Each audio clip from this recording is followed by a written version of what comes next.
Kool-Aid sells better with a little punch. Tim Mollen's Lost Journal. Entry June 16th, 1978. Age 9. Two great summer movies opened today. The first is Grease. The second is Jaws 2.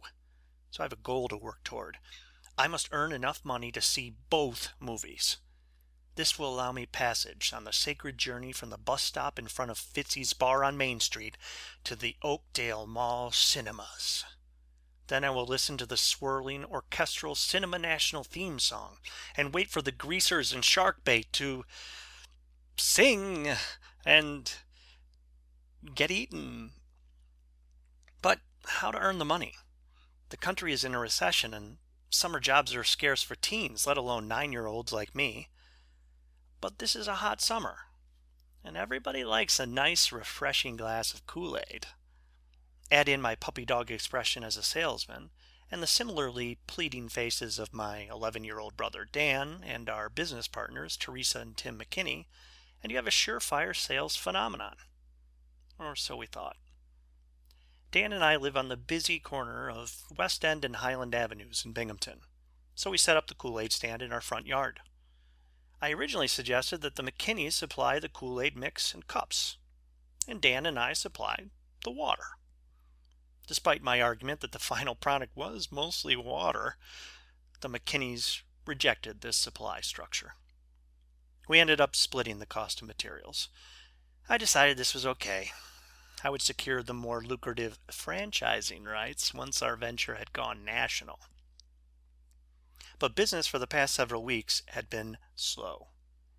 Plenty of people drove by us, and many of them waved to us, but in a way that said, "Look at how hot and miserable those kids are. Let's go to the Ramada and take a swim." Tensions were running pretty high among our staff. Things finally flared up yesterday when Dan and I worked a double shift together. In a moment of pique, Dan made the preposterous claim that Wonder Woman could beat up Catwoman.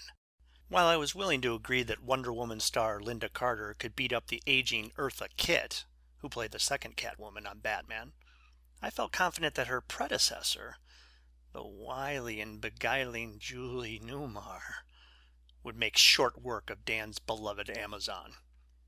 Naturally, our disagreement came to blows, and soon we were rolling around on our front lawn, pummeling each other. Tim McKinney thoughtfully provided exclamations of "pow" and "zap." Two drivers pulled over to break up the preteen melee.